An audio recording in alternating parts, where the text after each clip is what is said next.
Hello guys.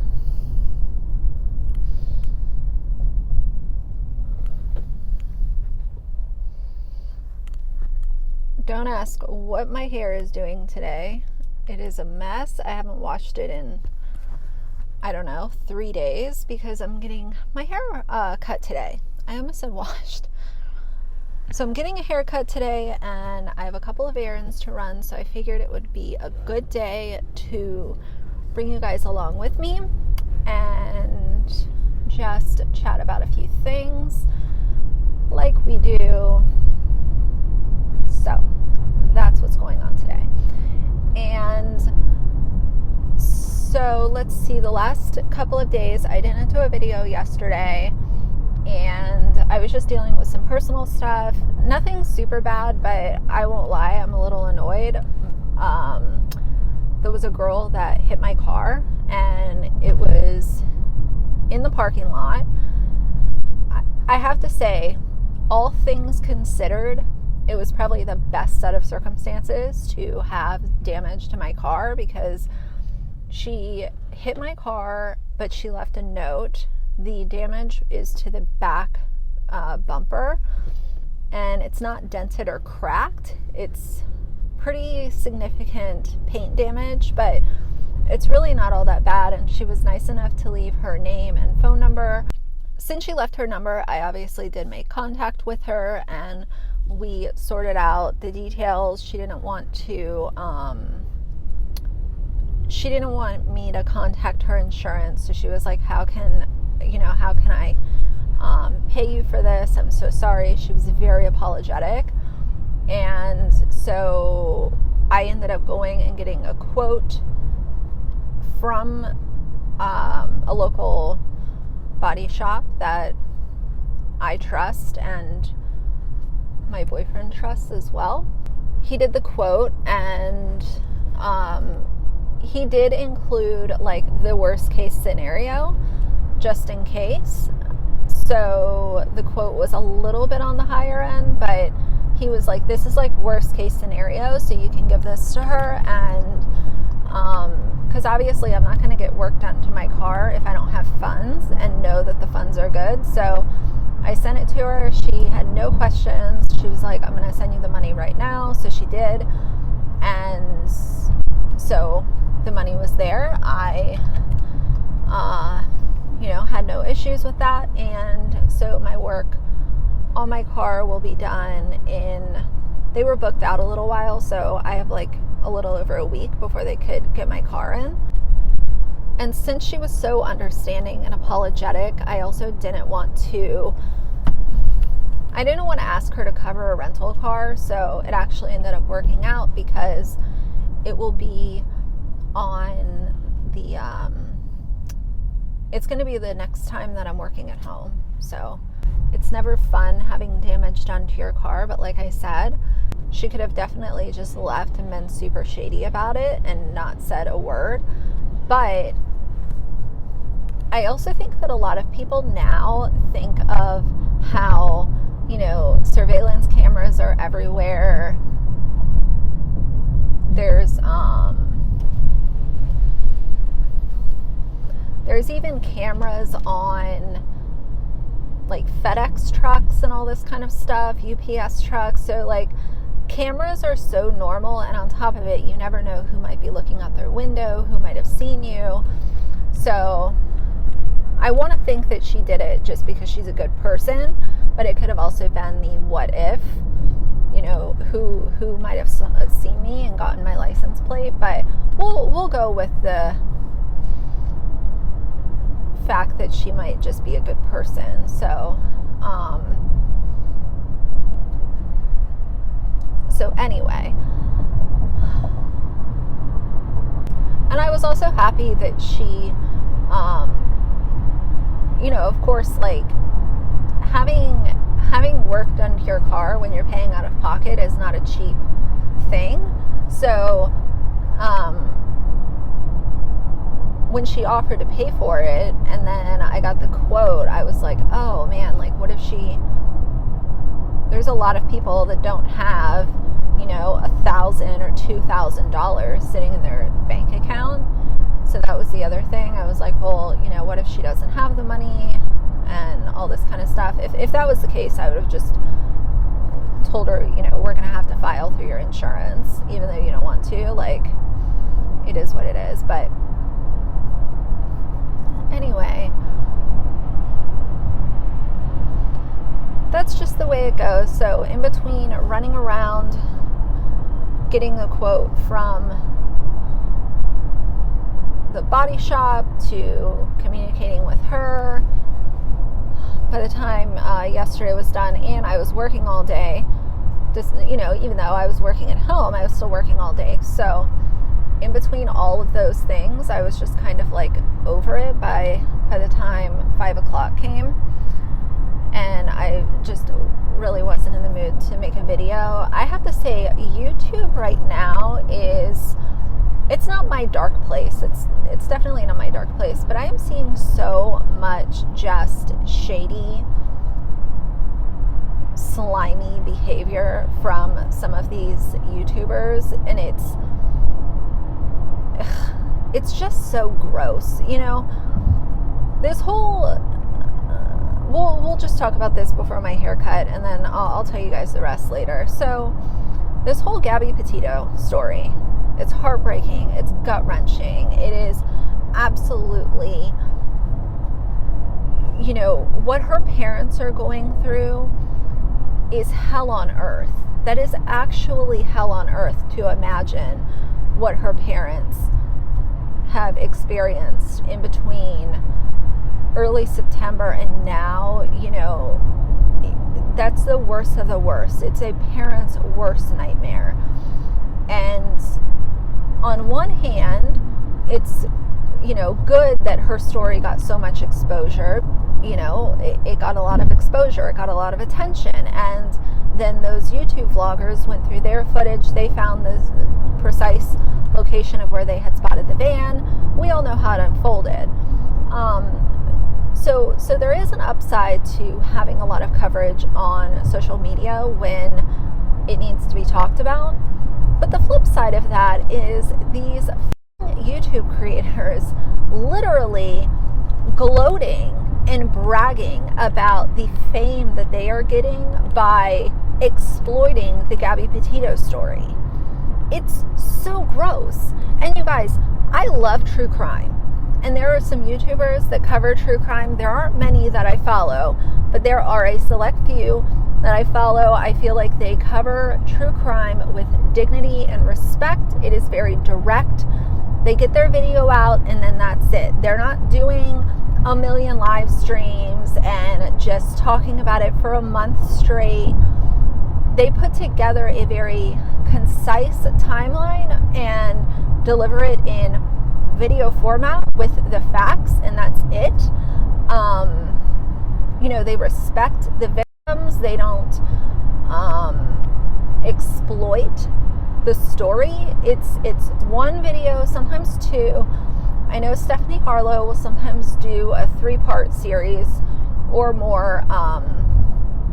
I think her Bonnie and Clyde series that I did not watch all of, that was lengthy, but you know, there's a lot to talk about with that. So I understand that there are some times where there might be a 3-part series because there's so much to go over, and so I get that part of it. But what I'm seeing with this Gabby Petito situation is a bunch of conspiracy theorists, exploiters who are using her story to build their own subscriber number, their own super chats, their own engagement on these videos that are left up. Like, it is a bunch of money-hungry pigs. And it, quite frankly, makes me sick to my stomach. I wanted to be very clear here that I have a deep appreciation for YouTubers who cover true crime, because I know that there's a ton of work that goes into making sure that you deliver a video with the facts and with respect and dignity for the people or person who lost their lives at the hands of a monster, you know. So, but I think that there's also, there's definitely a way to appreciate true crime and appreciate the work that goes into it, but also be able to call out this nonsensical bullshit that's been going on because of the Gabby Petito coverage. Now I can already see people, oh, she thinks she's better than everyone else. Here we go again. No, that's not it at all. I don't think I'm better than anyone because, in fact, I don't cover true crime on a normal basis at all. There's been a couple of times that I have delivered stuff on true crime because it's interesting to me, and there are cases that were interesting to me.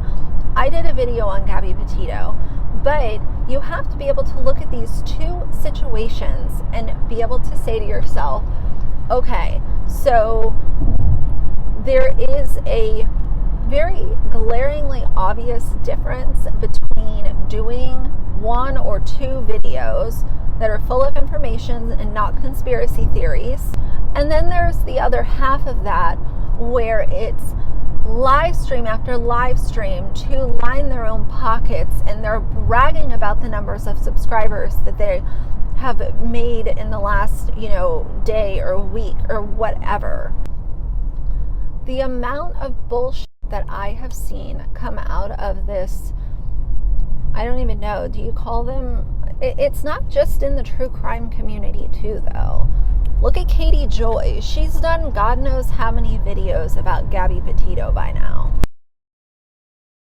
And we all know that anytime she can get her greasy little fingers on anything, she'll exploit the hell out of it just to make sure that she's, racking in the dough for that month. It's so gross. And we obviously would not be having this conversation if it was based around anything else. But when I see these super sensitive topics where we're talking about someone that actually lost their life,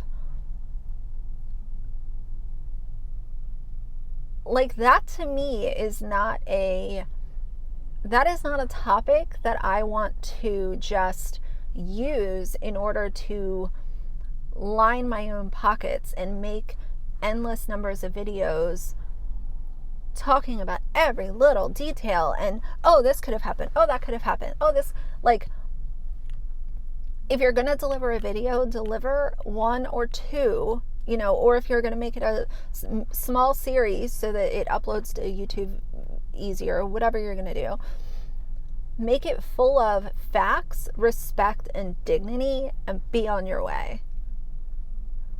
Because ranting on and on and on and on about what could have happened, what should have happened, oh, this, A to Z, 1, 2, 3, like, it's, you're not even delivering something that is worthwhile to people who actually enjoy true crime.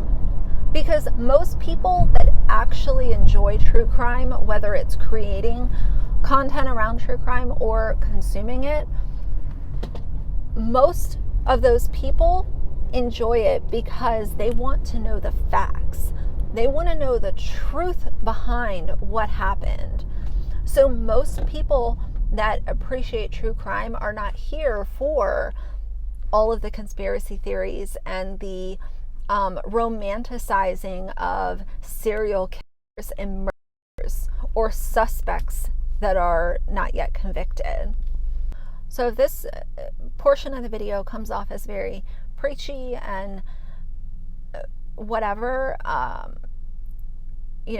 not sorry, because I'm just telling you guys how I feel about it.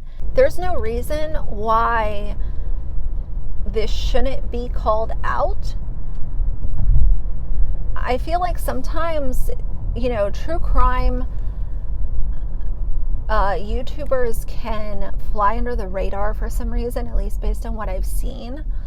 And I don't know why that is, but it needs to be talked about, because anyone who is gloating about building their channel off the backs of victims of homicide or domestic violence or sexual assault, any of these really heartbreaking subjects, especially for the family members that are surviving, if you are building your channel off of that, and not only building your channel off of that, but you're not treating the victims with dignity and respect, and you are only looking at your bottom line and how many subscribers you gained by talking about this victim, that is disgusting, and you need to be called out for it.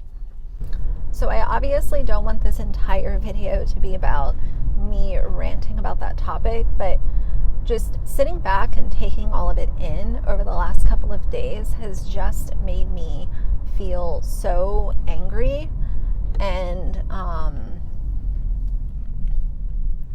just it's I don't know, like when I look at some of this stuff on social media, and this applies to TikTok as well, don't let me only talk about the YouTubers.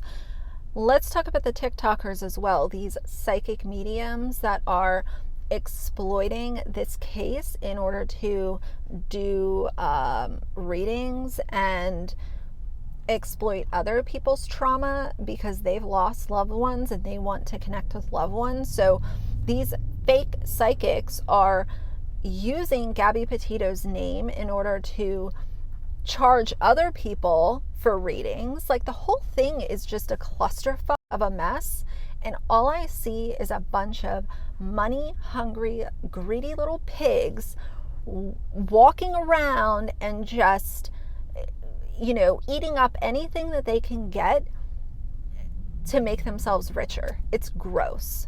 So that's all that I'll say for that, unless I think of something later. But like I said, I don't want this entire video to just be me ranting, but tell me what you guys think. Do you think that I'm like way off? Do you think I'm right? Do you think I'm somewhere in the middle? Like, do you agree with some but not all of it? Like, tell me what you think. I think that there's just a you know, there's a way to cover true crime and there's a way to exploit it.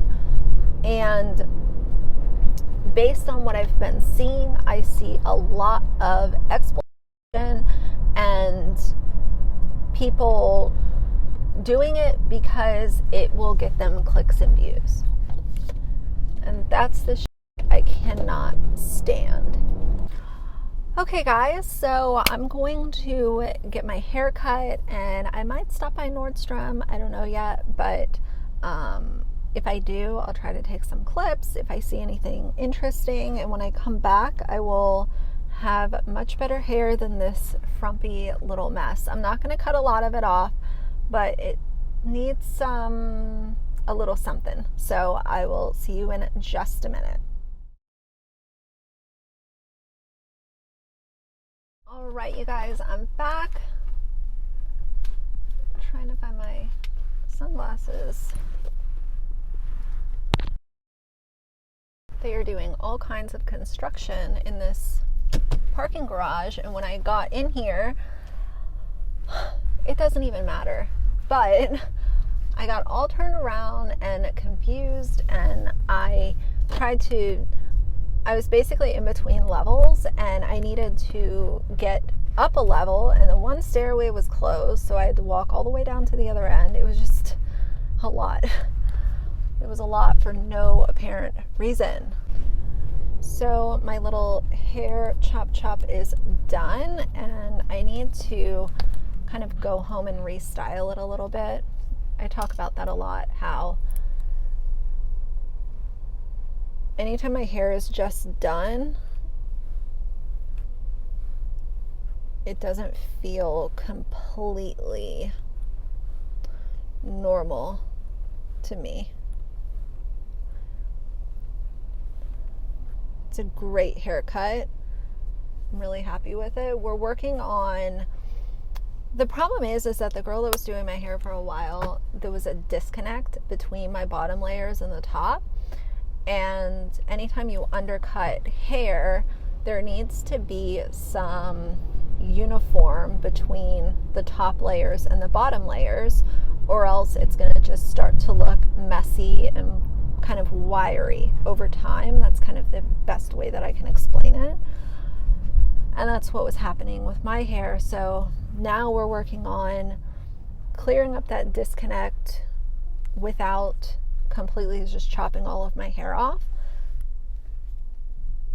because that's not what I want to do. I do not want to chop all of it off.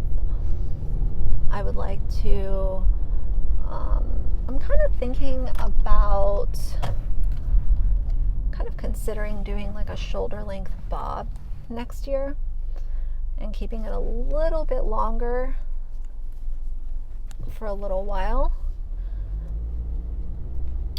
Not super long, but just a little bit longer than probably what you guys are used to seeing. Just to switch it up a little bit. Finish out this video. Just like with all of my videos, I really want your all's opinions, even if they are the exact opposite of mine. Please leave your comments down below and tell me, what do you think of this topic? Do you think that I'm just totally wrong and I'm ranting and raving for no reason? Or have you been seeing the same things that I've been seeing since Gabby Petito has been a topic of discussion on social media? You know, what do you guys think? And what do you think about the monetization of true crime? You know, does it kind of depend on the creator? Does it depend on how much work is being put into the video? Because when I see someone get on their channel and just start spouting out stupid conspiracy theories and title the video like you're actually going to learn something, but then when you actually watch the video, it's just a bunch of nonsense, bullshit, and conspiracy theories, and what if you know, coulda, shoulda, woulda, and blah blah blah. Like, you know, the exploitation of trauma online is baffling to me. If there is one thing that I want all of you guys to know, it's that I will never sugarcoat or fake my opinions about something. If I feel that it's wrong, then I'm going to come out and tell you guys that it's wrong. And I hope that that speaks to my my willingness to be honest, even if not everybody is going to agree with me. That's okay. I'm still going to put my opinions out there. So anyway, yeah, for now, if you like the video, please leave a like and a comment. And if you'd like to see more from me in the future, please subscribe. I'll see you guys soon. Bye.